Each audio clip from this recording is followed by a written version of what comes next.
حتما شنیدی که بالای 90% تریدرها ضررده هستند. این یعنی که در ایران سالانه میلیون ها دلار پول در بازار فارکس و کریپتو داره سوخت میشه. اگر تو هم تریدر هستی و رفتی آموزش های مختلفی دیدی ولی هنوز به نتیجه نرسیدی، حتما این ویدیو رو نگاه کن قبل از اینکه دست به ترید بعدیت بزنی. چرا ایرانی ها توی ترید دارن ضرر میکنن؟ دلیلش خیلی ساده است. دلیل اصلیش اینه که نمیتونن بر احساسات خودشون موقع ترید کنترل بکنن. چه احساساتی؟ اولین و مهمترینش بحث استرسه. وقتی استرس پیش میاد شما ناخودآگاه دست به کارهایی میزنی که نباید بزنی. مثلا جوگیر میشی، حجم معاملت رو میبری بالا.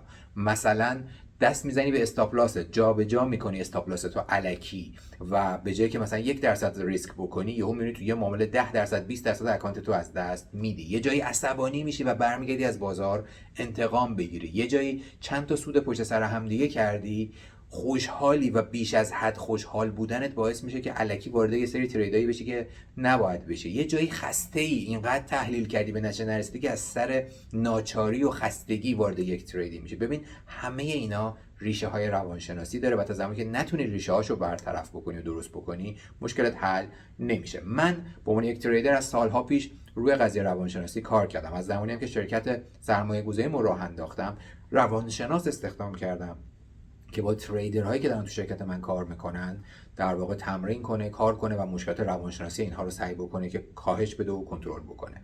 مسئله‌ای که هست اینه که این روانشناسا نه فقط تو شرکت من، تو تمام بانک‌ها و مؤسسات مالی و تریدینگ فلورها با تریدرها دارن کار میکنن. نه فقط تو اصلا مؤسسات مالی، تو همه بیزنس‌های مختلف، توی حتی باشگاه‌های ورزشی روانشناس‌ها کمک میکنن که افراد بتونن پرفورمنس بالاتری داشته باشن، بتونن نتایج بهتری رو رقم بزنن، بتونن استرس خودشون رو چه تو ترید باشه، چه توی مسابقه ورزشی باشه، چه تو هر شغل دیگه‌ای استرسشون رو بیارن پایین و عملکرد بهتری داشته باشن.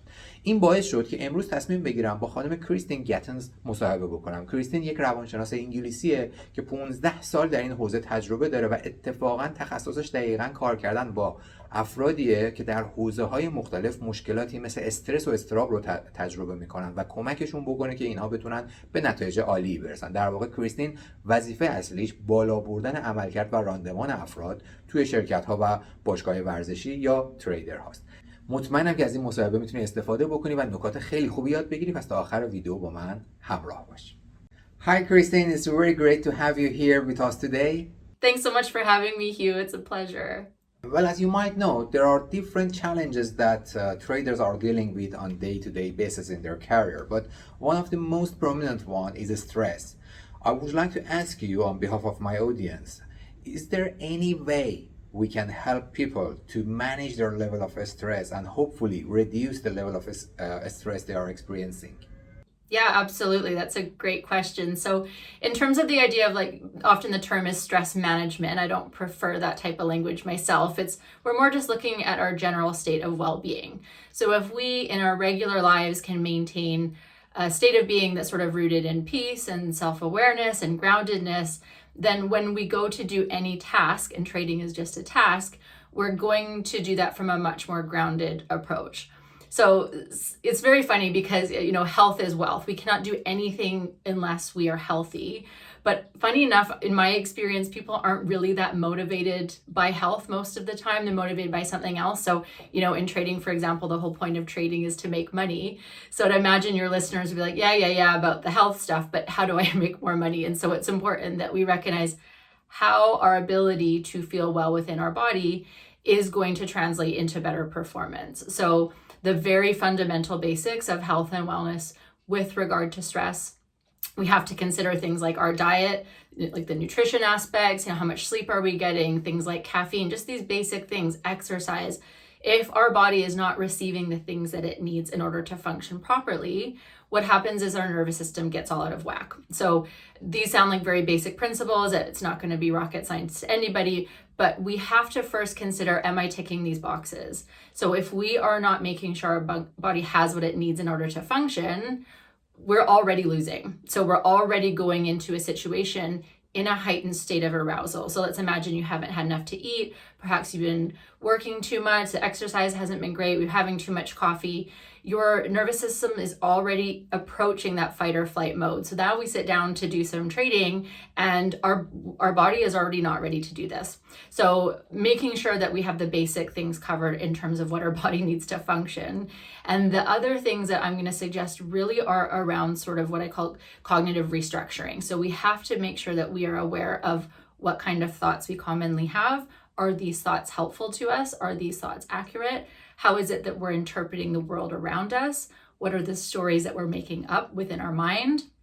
Because stress is created internally. Of course, we're going to have external factors that might be challenging or stressful, but it's not causational. It doesn't cause us to have a response. This is a matter of interpretation.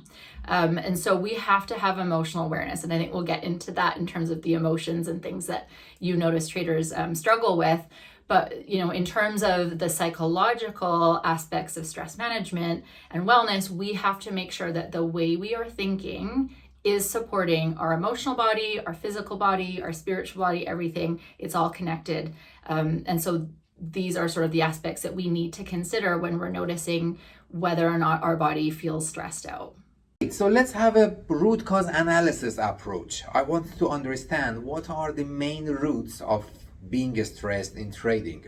Based on my own experience of talking with different traders or working with a couple of my traders in my investment firm, I saw that people have different reasons to get stressed. For example, someone has the fear of missing the opportunity because the market is moving fast and he cannot be as fast as possible to cope with these market actions, and that creates anxiety or stress for him. Or someone else has the fear of losing money or has the fear of being blamed by his family or by his boss, for example. And these are the different routes for get nervous and feel the stress. So in your point of view, I would like to ask, what are the main reasons of getting nervous or getting stressed when it comes to trading, and how we can deal with that? Having said that, in the real life, there can be hundreds of different reasons which make us nervous or stressed, but in trading, we might find 5 or 6 main routes for being stressed, and then how we can manage those routes. Totally. Yeah. And that's a great question, Hugh, because I would bet that all of the mistakes that are psychological mistakes, not strategy mistakes, but the psychological mistakes you see in trading, fear is always going to be underpinning these errors.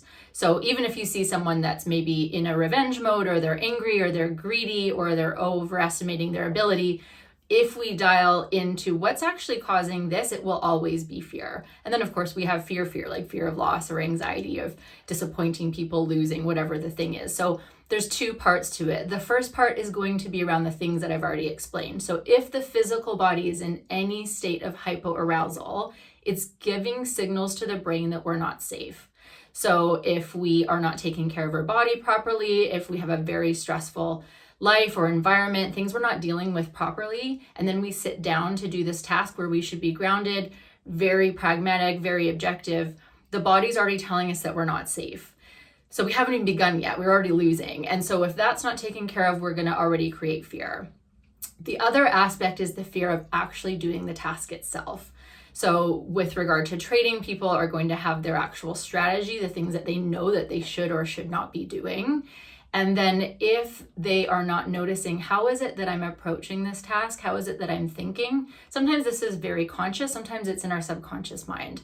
So for example, people might put pressure on themselves. Oh, I lost yesterday and we have this bill coming up and I can't afford to lose this. And if I do, so-and-so is going to be disappointed. And I always let people down. And if we have this sort of story going in the back of our mind, we're creating internal stress. So for every single person, it's going to be very helpful for them to spend some time actually really analyzing their trading behavior. What are the mistakes that they're noticing that they're making? And what are sort of the psychological attachments to that? What was the emotion that I remember feeling as I went to do that thing? Because if we cannot identify what emotion is causing mistakes in my behavior, where is it coming from? And what are the unhelpful or inaccurate things I'm telling myself about this behavior? The behavior patterns for us, they just worsen over time. So really, I would suggest people perhaps even create a journal where they can analyze, the history of trades that they have been recently doing, and really going through it and looking for psychological and emotional attachments to what was I experiencing in my body or in my mind as I went to do that thing. And from that, we can get a lot of information about where is this fear coming from. So Hugh, are there any patterns that you notice, for example, because perhaps we could dig into that a bit deeper for you, around what are the main fears that tend to pop up with traders? What do you commonly see? Well, we usually ask people to write the trading journal, and on that trading journal there are a couple of columns. For example, one column is about the time frame they are trading in. Is it for example, a very short time frame, or it's a trade that is going to be open for a long time? The reason they are entering the trade, which signals they've got, or which risk they identified. So we are asking people to put all of those things in a trading journal, and after end of the week they can come back to those trades and figure it out why any trade went into the loss. So now you are suggesting that people can add one or two more columns to that, and writing down what is their emotions or what is their feeling at the time of trading. Is it right? Yeah, absolutely. Because if we are considering something that's important in trading, such as like risk management, our emotional state is going to impact what we decide to do when risk presents itself, or how we're analyzing risk. So an extra level of the columns of what you've already given your students tasks around is understanding what were some of the thoughts that contributed to my decision, not about the strategy, not about the analysis, but about my own self. So this could be a perception of our own self-worth. This could be a fear of loss, a fear of disappointment, frustration. Whatever emotion comes up will impact our behavior. That's what emotion is designed to do. So emotion itself is it's a physiological interpretation of our experience. And the whole point of that is to influence our behavior so that we can adapt to our environment. It's a survival mechanism.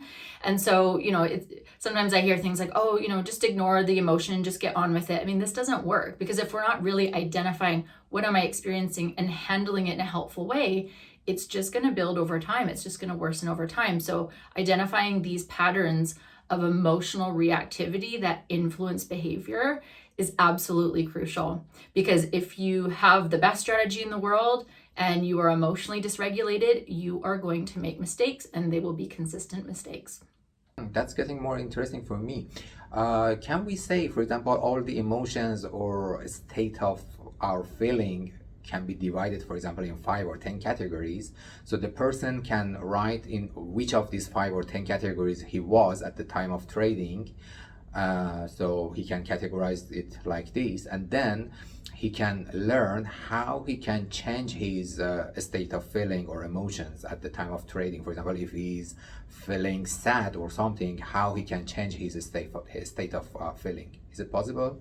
Yeah, absolutely. And we're not going to be able to do that as we're doing a task such as trading, but that's what the analysis later on is about. And that's what self-development work is that when we're not in the midst of something that's challenging us or triggering, we're sat there in our own quiet space, we're processing, we're journaling. We need to be able to consider not just about the topic of trading, but in general. So say, for example, someone recognizes, I really see that when I made that trade, I was really angry. I'd just come off a big loss. I was thinking, this isn't, the world's out to get me and I need to do this and that. And they can really identify that anger was highly prevalent within their body as they were making this trade. Then we need to be curious and broaden this idea of, how do I deal with anger in general? How does anger affect me in general? Does it make me avoid? Does it make me quite impulsive and likely to make silly decisions? Because our own attachment to the emotion for every person is unique. So we have to even consider things like, where did I learn to process emotion? Who taught me what to do? What are the patterns of processing emotion that really don't serve me? Because whatever habits you have in your life will impact how you trade. There are going to be habits within trading that are going to be translatable skills. So you asked earlier about stress management. Well, if we have discipline in our lives, if we have healthy habits around how we treat our body, how we treat our environment, how we treat people, it's more likely that those positive habits will translate into the thing we're doing, such as trading. But if our habits are not super healthy, or there are things that we don't know how to do, which is emotional regulation is a skill, if we don't know how to do that well, it's going to show up. And so, yeah, you're right. That is something that would be very useful for people to start doing.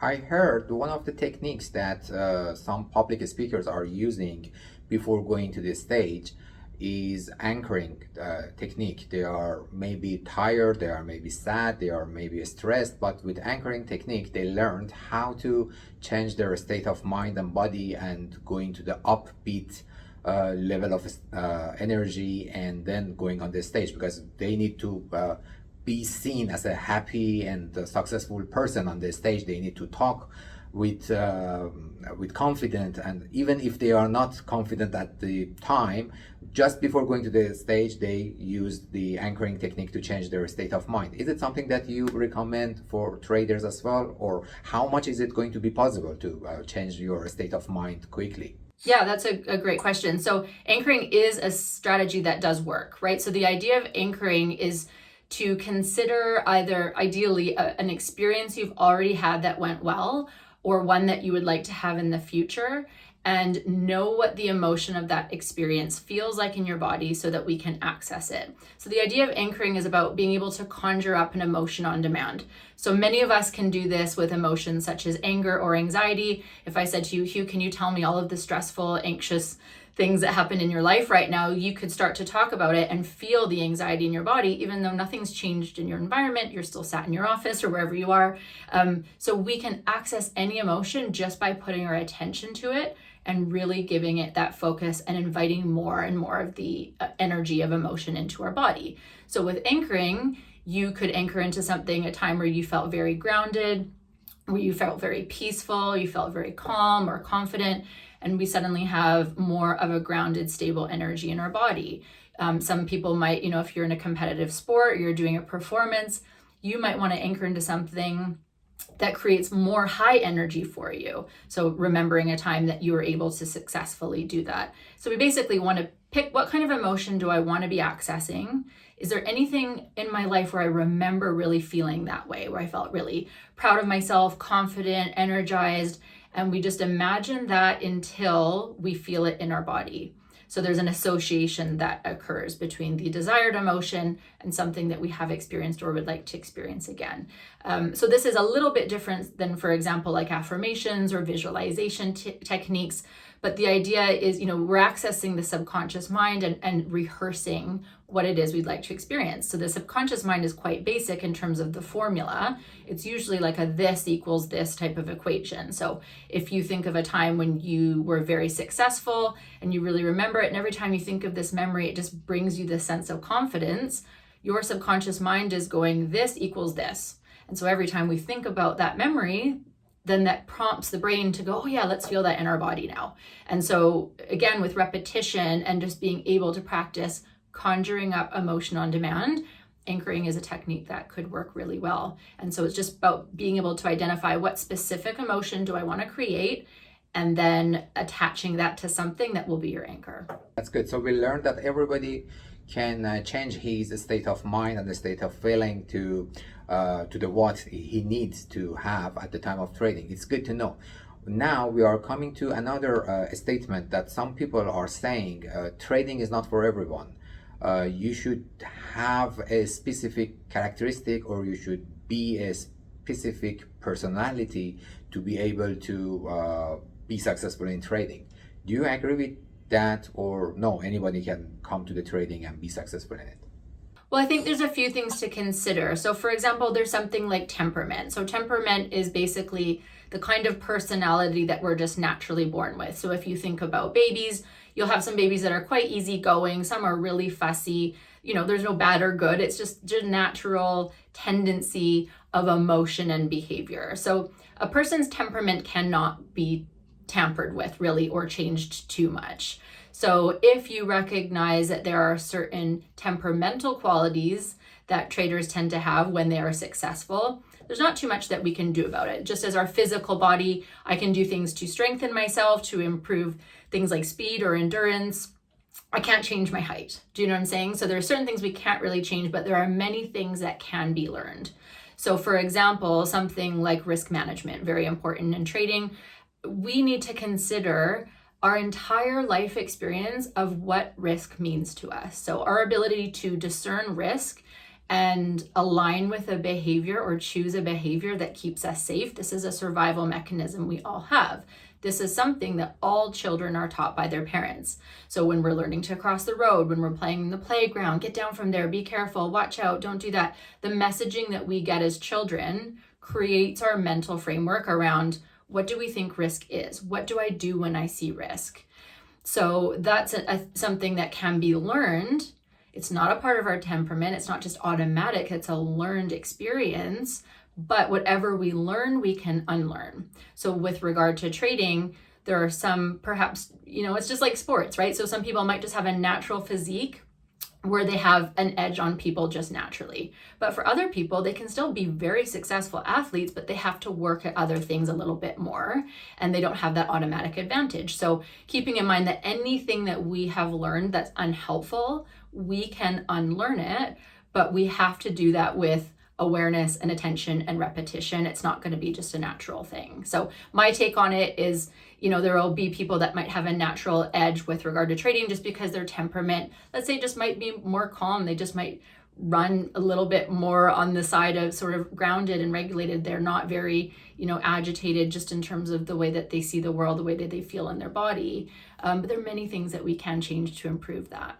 Great. I do agree with you. And just to add a few notes on that, I know there are different types of trading. For example, if someone is not that quick in thinking and making the action, he can take another type of trading, which is not in the short-term time frames. He can go to the long-term time frames. Then he has more time to analyze the market, think about different aspects of the things, and come to a conclusion. Some other people are getting bored if they want to trade in the longer time frame, so they can choose another types of trading, which is in the shorter time frames, for example. Or in, for example, forex or cryptos, we can see different fluctuations which are much higher than the stock market. So if someone is liking to trade in lower fluctuate market with lower risk, he can go towards the stock market. If someone would like to experience higher volatility, he can go to cryptos or forex, for example. So there are different types of trading which people can choose based on their characteristics and personality. Yeah, that makes sense. And so to help a person out, it would be better for them to choose something that's more easily in alignment with their temperament. So for example, if someone just naturally does get bored quite quick or their attention's a bit all over the place, then it makes sense to choose something that would be better suited to that. However, still attached to that, if we consider the idea of like focus, there's many things we can do to improve our focus.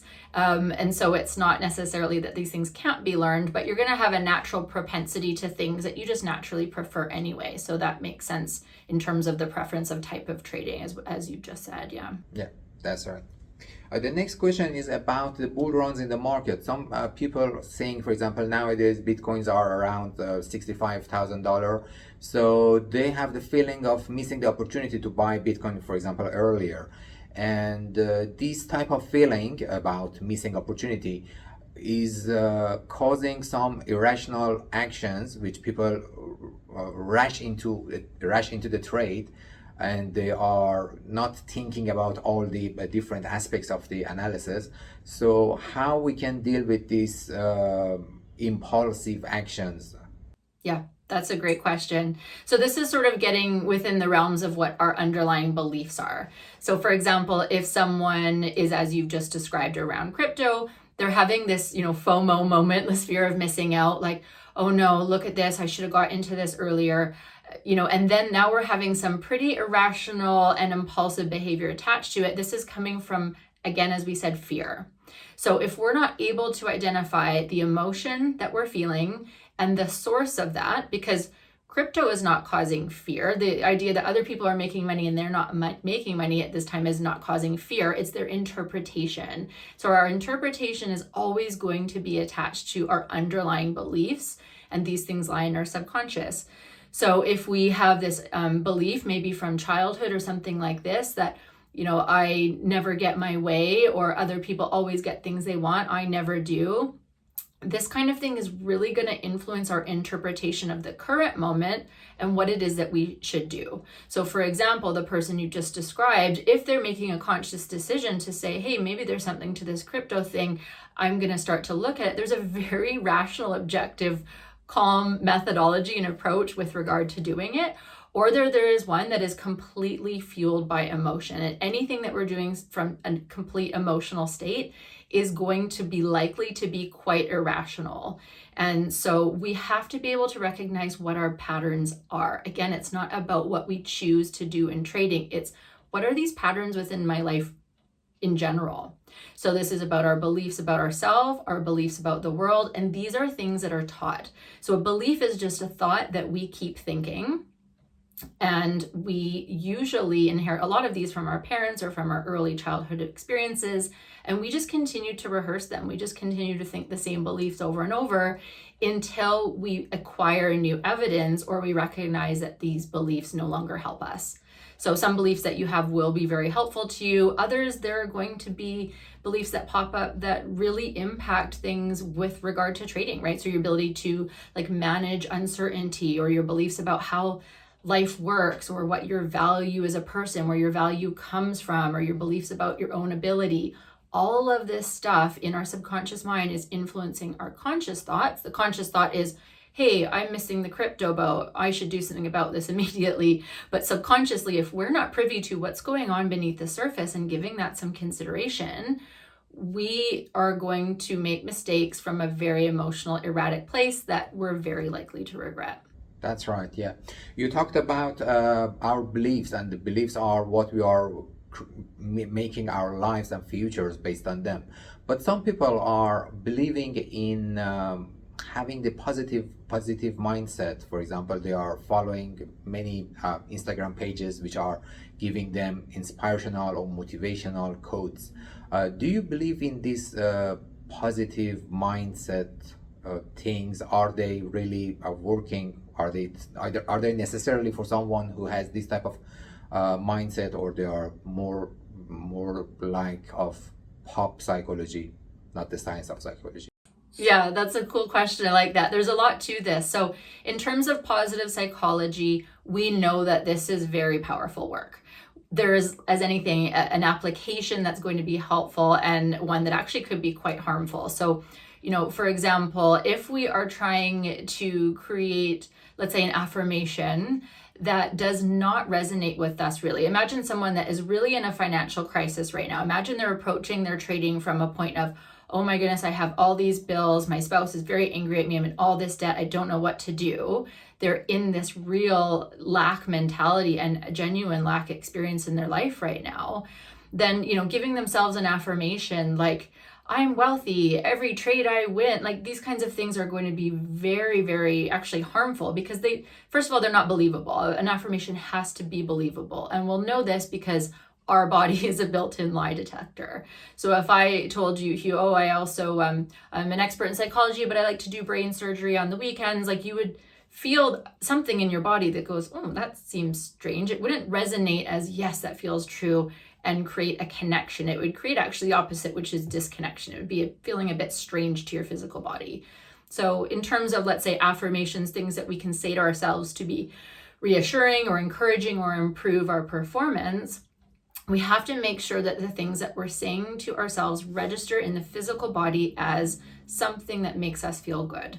If it registers as a lie, if it's totally crazy, then it's just actually not going to be helpful. So what I kind of observe, like in social media, that kind of stuff are just these really lofty ideas like follow your dreams, you can do anything you want to do, you know, and those are very cute ideas. And I actually love the premise of it. But in real life, you know, what follow your dreams? What does that mean? You just quit your job right now and you just like this, sometimes this is a bit harmful to people in terms of the messaging because it's too general and it's too, you know, Hollywood, if you want to call it that, right? It's not really nuanced and realistic. So our approach with regard to positive psychology has to be grounded in something that is real. So for example, trading, people could tell themselves things that give them this over amplified sense of confidence. And I don't know if you've seen this with some of your, clients or students, but they tell themselves these really grandiose beliefs about their ability, and then their performance is not really that great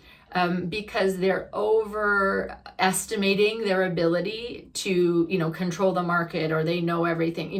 That will impact them as well. So we've got to be very careful about the types of affirmations or self-talk that we're giving ourselves. So self-talk, a way to test this is two things. Just, is this a helpful thing to tell myself? And is this accurate? So if it meets both criteria 100%, then yes, that's a very useful thing to be thinking. If it's actually neither one or the other, then we just need to reframe that and restructure it until it is helpful and it is accurate for us. So people sometimes feel very insecure about themselves. They don't trust themselves very well. This is going to impact, of course, their ability to make decisions, this kind of thing. But if they're able to give themselves reassuring statements around their ability and their knowledge and this kind of thing, then they're going to feel more confident. It doesn't mean that they can control an outcome. That would be crazy, but they're able to align with their own power, their own ability, trust in their own knowledge, and that will make them feel better. But we have to just be really conscious as to how crazy and, sort of over ambitious or over amplified the positive psychology is. So, a lot of professional athletes use this, right? So in terms of, as you mentioned about before, the anchoring, this idea of visualization, this idea of, okay, what do I want to look my performance to be? What does the shot look like? We want to be able to really focus on, what do I want this to be? But they're not imagining that they can control the outcome, which is what the other players are going to do, or this kind of thing. But rather what they're doing is on focusing on their own ability and really rooting in that confidence. And that's basically the most helpful approach is what we can do with regard to that positive psychology. That's right. The next thing is about the most challenging situation a trader can experience, and that's about sometimes trader fall in a row of many profitable trades in the row. For example, he has 6, 7, 8, 9, 10 profitable trades, and after that much of profitable trades, everything destroyed suddenly. Why this happens? Why someone who knows how to make money, and he did it for a couple of times in a row, suddenly lose the control of himself, and he start to losing money, and he usually lose more than he profited in the previous trades. Why it happened, and how people can control this? That's a great question. And again, that's coming back to the way that we're thinking, and therefore our emotional regulation. So in this kind of situation, we have to look for what our own bias is in the moment. There's many biases, which are essentially mistakes that we make in our thinking that impact our judgment, and then therefore impact our emotional state and our behavior. So this trader, for example, one win, 2 win, 3 win, 3, 4, and then it creates what is called a recency bias. A recency bias is that we look at the most recent history and we assume that that is going to be the best predictor of what's going to happen next. It's a very, very small, isolated and reductive way of looking at a situation. And so then we are missing the big picture. We are missing probably our strategy, our process, the things that we should be actually looking for in terms of the analytics. And we're focusing on this bias, which is like, that just worked, it's going to work again. And so it creates a false sense of expectation, which is not rooted in pragmatism. It's not rooted in data. It is a biased approach that impacts the way that we perceive things to be. And our biases are incorrect, right? It creates these cognitive mistakes that we make. And so going back to all the things that we've been talking around, which essentially is personal development, cultivating self-awareness, it would be fine for that trader to recognize, oh, I've just had a bunch of wins in a row. I really hope and wish that the next one would be, but let me actually take a second, because we're not emotionally jumping into something or creating a false expectation. It's like, I need to actually look at what I'm doing here, because that person would be probably not paying close enough attention to something, but rather they're allowing their biased interpretation impact their sense of reality, and then the decisions are not going to be good. And on that note, there are many biases, right? So that's not just the only one. So there'll be many different biases these we have, and that would be, even something important to be teaching students around is what are the common mistakes our brains make that influence our perception of choice in the moment. And so that way the cognitive things that what to do in terms of your process get thrown in the bin because our brain has these biases. And that's just one example, but there's actually a ton. Yeah, usually I saw people do two common mistakes in these situations. The first one is they are overconfident that they are doing the right thing, they know how to trade, they are making profit, but they are asking themselves why I am making a small profit, why I don't go for the larger profits. And for making the larger profits, they are going to forget their risk management and increase the volume of their trades. And increasing the volume is one of the most common mistakes that traders are doing. They are increasing the volume, that specific trade is going to the loss, and the loss is equal to 5 or 6 of the profits. And in this way, they are destroying everything. This is one of the most common. And the other mistake is they are thinking that, okay, I'm good. I did, for example, 5 or 6 profitable trades, so I know how to do it. Let's make it quicker. So instead of waiting for a couple of days to find the next trade, let's do 1 trade per day or 2 trades per day. And by increasing the number of trades, they are increasing the probability of doing something wrong. So at the end, they are not making more profit, they are making even more losses. So it's So the roots are ignorance, overconfident, and passion to make money quicker. Now, how we can help them to control these ignorance, overconfidence, or their passion to make money quicker? How we can help them to control these emotions or correct these emotions? Yeah, so the first step with anything is awareness. If we don't know that that's what we're doing and why we're doing it, we're not going to be able to change our behavior. So if that person that's actually overconfident, which is an overestimation of ability, is not aware and they're ignorant, then they're not going to be able to change this. So the first thing is to actually be able to take personal responsibility and accountability, going back to the journal that we talked about earlier, is being able to honestly take a look at where did that mistake come from? And if we don't have awareness, we can't do anything about this. So once we have the awareness, then we have to consider, what was I actually trying to gain? All of our behavior is goal motivated. It is all motivated by something that we would like to feel or something that we would like to experience. So the person that's having lots of success and they think, but what if I could go bigger? What if I could do this faster? It's like, okay, well, that's showing what their motivation is.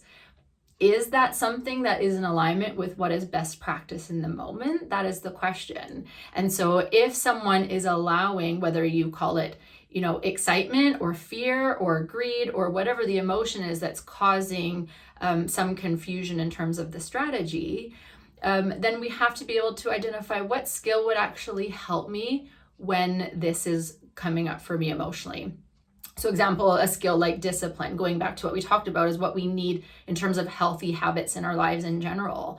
If we are not able to maintain a life that is disciplined, then the ability to translate discipline into trading is highly unlikely. So if you just sort of, eat whatever you want and you're drinking too much and you're not taking care of yourself and you lack discipline in relationships and these kind of careless ways of approaching life, the likelihood of being very disciplined in trading it's very low. So, discipline is one emotional strategy that we can use, which is like, okay, I'm not going to let myself get carried away here. I understand that I'm feeling very angsty, feeling really excited, or I'm feeling kind of impatient.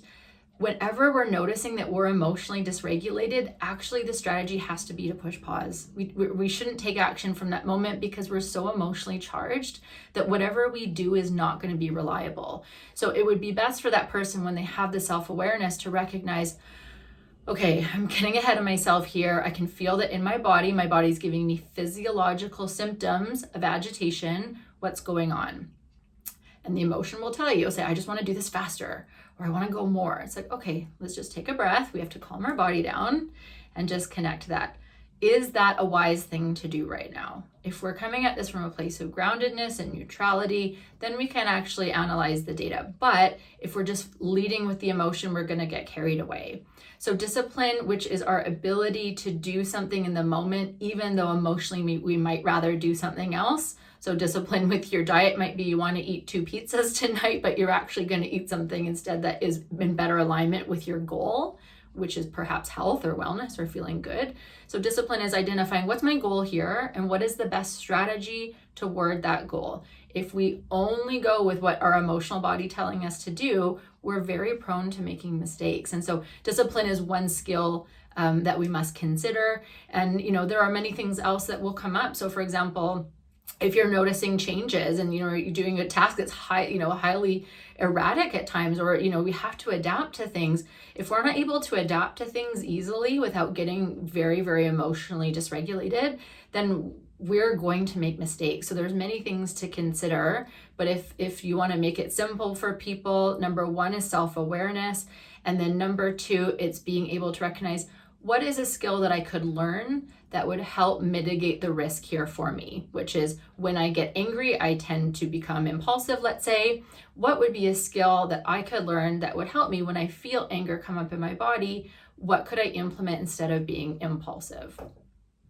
Well, you mentioned about being disciplined, but being disciplined is getting tougher when it comes to the emotional moments, when we are not in our rational situation. It's not easy to stay disciplined. For example, I remember one of our students came to me and said, Hugh, I am in a row of different losses, just one after the other. For example, the first loss happened, I said, okay, that's fine. The second loss happened, I said, okay, it's getting better. The third loss happened, and now I had many losses, one after the other in a row, and it's not easy to stay disciplined when we are in this kind of situation.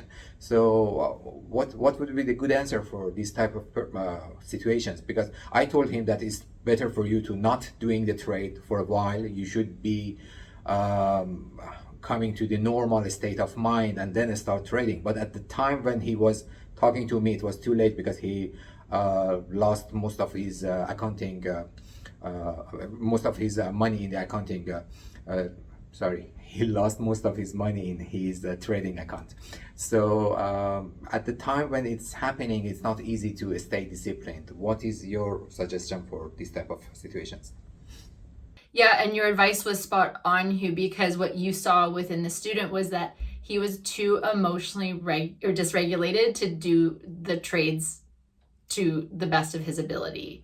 And so your advice was, if you're too emotional, do not do it. And that's exactly what would be the correct move. Now, the discipline of that action would be to go, I feel impulsive. I feel a strong sense of urgency in my body that I want to do that. That was because he was losing.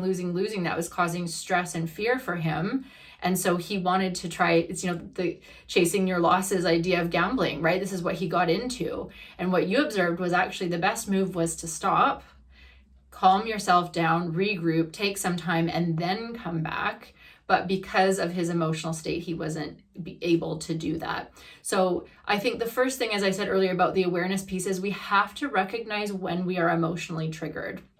And, there are a few signs that we look out for. Remember that emotion is a physiological response. It is something that we feel in the body, which gives us information about what it is that we need. So when we're triggered, we will feel an automatic, very strong physical sensation of something. So you know the difference of when you feel just calm and grounded, you don't feel much in your body necessarily. But if all of a sudden he's noticing his heart rate is going up, his breathing, he's shaking, his hands are getting sweaty, the body's giving some cues of distress. So if we are in distress and we are in a situation, imagine my office catches on fire right now, I'm not going to say, I'm just going to wait till I feel emotionally grounded to do something.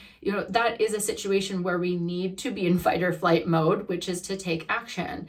That's to save our lives. That is not the mentality or emotional state of being that we want to be in when we're doing something that requires our brain, because our brain turns off when we're too stressed, which is why trading when you're emotional is a terrible idea, as per your advice. So if we notice any extreme physical sensation of emotion in the body, to your point, Hugh, we push pause, we stop. And whether it's trading, whether it's having difficult conversation with someone where we can feel ourselves getting very upset. Doesn't matter what the task is of what we're doing. If we are so emotionally overwhelmed in our body and it's safe to push pause and take a minute and to regroup and take some time, we should absolutely do that. The other thing to look out for is a really strong sense of urgency, which is, for example, within trading, he felt a really strong compulsive feeling almost to engage in the next trade. In real life, that might be you get triggered by an email or text message you get you don't like, and you feel this really strong urge, I need to reply immediately, and I'm going to tell this person that. It's like, okay, whoa. Like, this is the sign that we are not emotionally in the place to be taking action. This is instead a sign that we need to push pause. So what I would suggest is, in terms of the mindfulness aspect to this, the self-awareness piece, is encouraging your students to find out, what does it feel like when I'm calm? What do I notice happens in my body? What do I observe? And if I'm anything other than that, I need to be able to push pause on the activity until I'm able to resume that sense of feeling, whether it's through talking to someone, going for a run, just even getting a drink of water, something to calm ourselves down. Or sometimes we might need a few days off. Maybe we actually are way too stressed at this time to be doing any trading. And, it's not just I need an hour to myself, but we need to actually consider I might need to pause on this for quite a while, really. But until we can regain our sense of internal control, it would be irresponsible behavior to continue trading from that mindset and emotional state of being. Yeah, that's right. In our trading firm, we have some systems and policies in place that avoid these type of situations happening. For example, if someone is starting to lose money 3 times in a row, the system is not allowing him to trade anymore. So he has to go and talk with his manager and explaining what's happening, and his manager can clearly see if he's doing the logical things or he's not in the balanced emotion situation. So having the system and having the trader's manager are 2 things that we are using in our investment fund, and I think most of the banks and financial institutions have the same thing.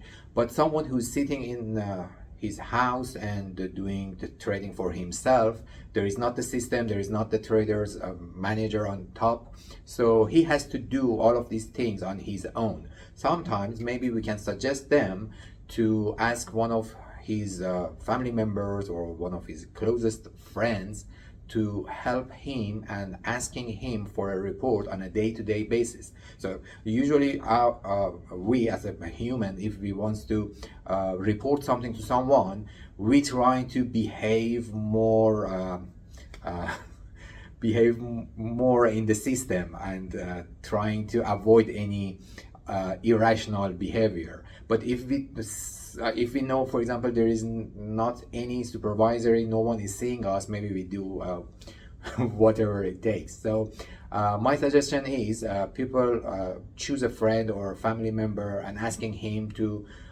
supervising his activity in trading, asking him for the report on a daily basis and checking, not asking for the report, but checking the report himself, because the person cannot say, for example, lie to that guy.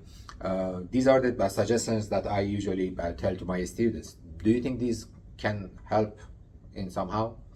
Yeah, absolutely. And so you're tapping into a few things there that are helpful. So we're looking at accountability, right? Which is that if you're sharing that daily report with someone and you know you're going to be doing it, that creates a sense of responsibility. And we as humans are hardwired to want to be accepted by others. And so, what you're tapping into is really a strong biological drive to be, liked by other people, because that's really what it boils down to. Is if I'm having to share a report with someone, I know they're going to look at it and go, oh my God, Kristen, what are you doing here? I'm aware that I'm going to experience that sense of judgment or dislike. It's not going to feel good to me, so I'm more likely to behave well. This is why people work with personal trainers or things like this, because they know this person is going to be, send me the list of things you ate yesterday, show me what exercises you did, here's your check-in. So anytime that we can increase our accountability, we are more likely to behave better, as you have identified. The other thing that you were mentioning around having these systemic rules, for example, 3 losses in a row and you're out kind of thing, 3 strikes, you're out from the system, as you say, that works very well. But for some just random person at home that doesn't have a system where this, loss aversion technique is built into it, they have to rely on their discipline. So what you're actually doing by creating structure is you're decreasing someone's ability to have to be disciplined, because they're like, it doesn't matter if I'm not disciplined. I know if I have 3 strikes, I'm out. So I can't control that. So, but what people can begin to do is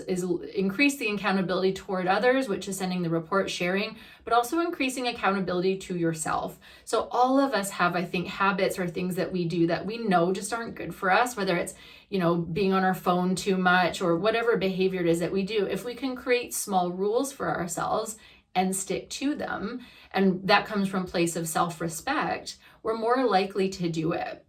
So personally, if I notice a habit that I've gotten into, I think, that's just probably not best for me, I'll create, a bit of a rule, for example, looking at my phone in bed, I don't do this anymore. And, even if I think, 5 minutes, looking at TikTok, that could be nice. But if I create a rule for myself and I care more about respecting myself than looking at TikTok for 5 minutes in bed, then I'm not going to do the behavior that I know is harmful to me, because I would, if I had to choose respecting myself, being proud of myself, and being disciplined over 5 minutes of watching some silly videos, I know what I'm going to choose. So if we can create that accountability to self, which is what self-respect means, which is that I know that when I say I'm going to do something, I am accountable, I have integrity, I stick to my word. So you could have someone implement your 3 strikes, you're out rule to themselves. They've got a post-it note on their computer and it's like, okay, I've just lost 3. I respect myself. I'm walking away from this. And so then that takes the emotion out of it. So I think the strategies that you've suggested are actually really helpful. Yeah. Great. So we understood that being disciplined is one of the most important things for a trader, but sometimes it's getting tough for them to stay disciplined. So at those times in the companies, people use systems to avoid any persons who are not disciplined at the time, but also they have the management and supervisory, and people who are not in the firm, they can use a mentor or at least ask a friend to help them and keep them accountable. But in some situations, I think the problem is not due to being disciplined, it's about the person cannot make the decision. It's about being indecisive. For example, he did the analysis, he came to the point that he knew based on what he learned, now he should execute the trade, but he cannot make the decision, he cannot take the actions. What's the reason, or what's the root for this type of action, and what's the solution for that? So are you referring more to like inaction, where they know they should do something and they should do it in a timely manner, but they're unable to sort of pull the trigger? Is that what you mean? Exactly, that's it. Yeah. So I think in that situation, that person would need to be very curious about where this comes from, right? So oftentimes our inability to make decision or do it in a timely way is going to be attached to our beliefs about our own ability. So if we cannot control outcomes, there is an element of, essentially just here's what the process is and I'm just going to hope for the best, because there's nothing you can do to control things. But when you're analyzing something when you should get in, then if that person doesn't trust in their own ability, it's going to create resistance, which will look like a time lag, which will be a delay, or sometimes not even an action at all. So I would be really curious how this person navigates decision-making in their life in general. So sometimes people, for example, they need a lot of confirmation from others or reassurance from others from making any decision. They'll ask all their friends, they'll ask their family, they ask everybody and their dog, like, what should I do about this thing? Rather than asking themselves, what do you want? What do you think is best? And then I'm going to do this. So a lot of people that I observe in my practice, they're so obsessed with making the right decision. The fear of not making the right decision actually keeps people very stagnant. And so there's sort of a saying around, making the right decision or making the decision right. And so within trading, you can't make the decision right insofar as controlling the outcome, but what you can do is look for patterns within your own being that create a sense of self-trust and belief in your ability. So in general, what are the things that you know that you are good at? What are those intrinsic qualities that lie within you that would make you good at trading? And I would suggest that people write these things down, because to me, this is sort of speaking to a confidence issue. If you're fully confident, you would just do the thing when you know you need to do the thing. There is no waiting around. There's no hesitation here. So if someone's struggling with that confidence piece, what are the personal qualities, the intrinsic traits that they have within them that they can lean into trust? So once they have sort of that list, then that might be able to help them, just within practicing the confidence piece. And the other part we really need to identify is, what are you afraid of? So, as we talked about the journaling piece, really understanding the psychological and emotional attachment to the decisions. If we look at that and go, wow, I should have done this then, but I did it there, or I didn't do it at all. What was I experiencing there? And it will be fear. Okay, so what was I afraid of? I was afraid of, what if I make a mistake? Okay, so what would be the mistake? Worst case scenario, okay, I would lose $500. Like, you'd be very clear what the mistake would be. But actually, if we look at it in the broader context, or what's lying in the subconscious, what has this person learned throughout their entire life about making mistakes? And I think most of us, especially as children, we're taught making mistakes results in us experiencing something emotional we don't like. So you make a mistake, usually you are punished for it, you're embarrassed for it, you might be actually even physically or emotionally hurt for it. So the idea of making mistakes isn't like, oh, well, that's okay, try again, or, oh, well, learn from that and move on. Most of us have a real aversion or fear of making mistakes because we're judged by others, we're shamed by others, we're punished by others, and we carry this throughout our entire lives. And so if someone has had a really traumatic attachment to making mistakes and what happens to you, then it's very likely that that's going to be playing out here too. And so it would do that person a lot of service to understand, what is it actually I'm afraid of? What's the worst case scenario? So worst case scenario in a trade is you're very clear on the amount of money that you stand to lose in that moment. That's it. But then what else comes up from the person? Well, if I lose, then my spouse is going to be angry because I did this thing last week and they're really upset about this money. And now we're starting to see all of the other things that are overloading this one decision. And so I think that the more someone spends time cultivating the self-awareness about what their fears really are, and what is it that they know within themselves that will help them to mitigate the damage of these fears or mitigate risk, then they're going to be more likely to make a decision. The other thing that someone can do is, oftentimes when we are anxious, our tendency is to avoid. So if you've heard of agoraphobia, these are people that are afraid to leave their houses. It's not that just they woke up one day and won't leave the house. It was a gradual experience of, I don't feel good in the world, I feel anxious in certain situations, I'm going to avoid. And then they start avoiding everything, and now they're not leaving their house. So within trading, if there is not a sense of, I need to make this decision, I'm doing it now, if there's an avoidance there, understanding that that's actually a coping strategy for anxiety. Oh, that's my cue. I'm feeling anxious. Okay, what's causing anxiety for me right now? And then, we can't do much to work on it in the present moment. We actually want to do the opposite, which is, okay, I'm going to push go here. And then later on, I really need to work on this, anxiety that I've got, which is maybe a fear of disappointing somebody, something like that. But we have to be curious, what are the attachments here that's causing that anxiety? Because it's not just going to be about the trade or that decision. So at this point, maybe one of our audience or some of the audience think with themselves that we should work on many different aspects. Someone has a problem of fear of his money, someone has problem in being disciplined, someone has problem with being accountable about the decisions that he's taking, someone else has problem with decision-making process, and someone has all of these problems all together. So it's gonna be a tough job to work in all of those subjects. Realistically, is it possible to work on all of them and seeing some improvement, or maybe someone say, okay, trading is not for me, it's too tough?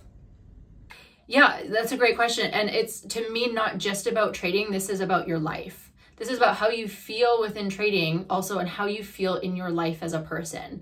Because if a person's struggling with all the things you just mentioned, Hugh, in trading, I'm gonna bet that they're experiencing the stress of these things in their regular life as well. Trading is just a topic. Money is just a topic. So it's not just about, will I be a good trader or not, although that's probably what your listeners are most motivated by. But I would encourage people to consider like that this is going to benefit them in so many other ways, just in terms of how they feel within themselves. And so, you know, your other question, is this something that can be done? Because you've listed so many potential areas of focus here. And that's how this works. So this has to be done. If you think about your physical health, there's many components that you need to consider. You know, so there would be maybe many tests that you need to have. What's my sleep like? What's my nutrition like? What's my exercise like?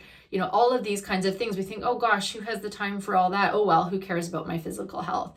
That's not really how this goes. So I can appreciate why it might seem so daunting and overwhelming. But if we break up these things, because they're all skills, right? We break them all up into skills categories, and we begin to assess, where am I at with each one of these things? Some people might notice, oh, I'm doing really well on this one not so much. Some people might struggle with all of them. I would encourage someone that's struggling with all of these things, push pause on trading for now. Maybe don't continue this. It's not a never, but maybe it's a not yet. Maybe it's a, hey, I've got a lot of personal development to do so that I can get my physical and emotional body in a state of groundedness so that I can be focused on my process and the task and have good outcomes. So if someone is not feeling that they are grounded enough to do this, then we want to really perhaps delay what it is that we're doing. And so I think that, yeah, of course, these things can be addressed. You could do these in seminars, you could do these in courses, you could do this working with a therapist. There's many different ways that this could be done, but it's absolutely possible, and it will benefit your performance in trading, but also just how you feel within your life as well. Great. I do agree with you 100%, because if someone is experiencing one or all of the above mentioned challenges in the trading, these are not the challenges in trading, these are the challenges he has in his life, and he has to follow up the process to correct them and make them better. Otherwise he will struggle with them by the time he is alive. But as the last question, I'm going to ask you, what's the next step for someone who would like to proceed and make some improvements in these areas? Is reading a book is suggested, or participating in a workshop, or what is the next step we can take? Yeah, so in my personal life, I like to read a lot. I listen to a lot of podcasts. I think knowledge is power. So the more that we're exposing ourselves to this type of content and learning on a daily basis, it is going to improve our self-awareness, which is what I said is the first most fundamental part of this. If we're not aware we have a problem, we can't fix it. And I'm sure that you maybe will have come across this before, Hugh, of people that are not aware they have a problem, but you observe as the teacher that they have a problem. Perhaps they're way overconfident, they're a bit cocky. They're not going to think they have a problem, but their performance is not as good as what it could be. And you observe that because you're the expert, but they don't know they have a problem. So they're not going to be interested in any of this because they think they're fine. And that might be even the difference between a good trader and a great trader, is developing that self-awareness. So yeah, definitely listening to material can be very helpful. But I think that we also have to engage in some level of consultation with a professional. So whether that's one-on-one with a coach, a mindset coach, a therapist, something like that, or even a group context, even in a group coaching session or a seminar, something like this, where we can be having a level of participation with an expert who can help us.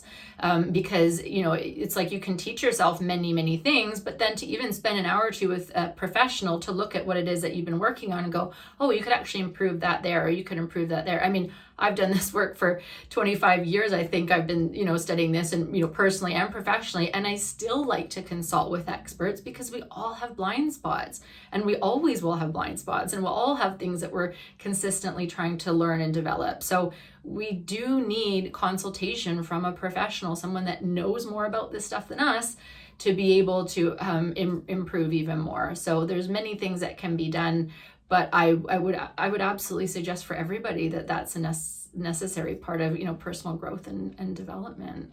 Great, amazing. Thank you so much, Kریستین. I really enjoyed this conversation.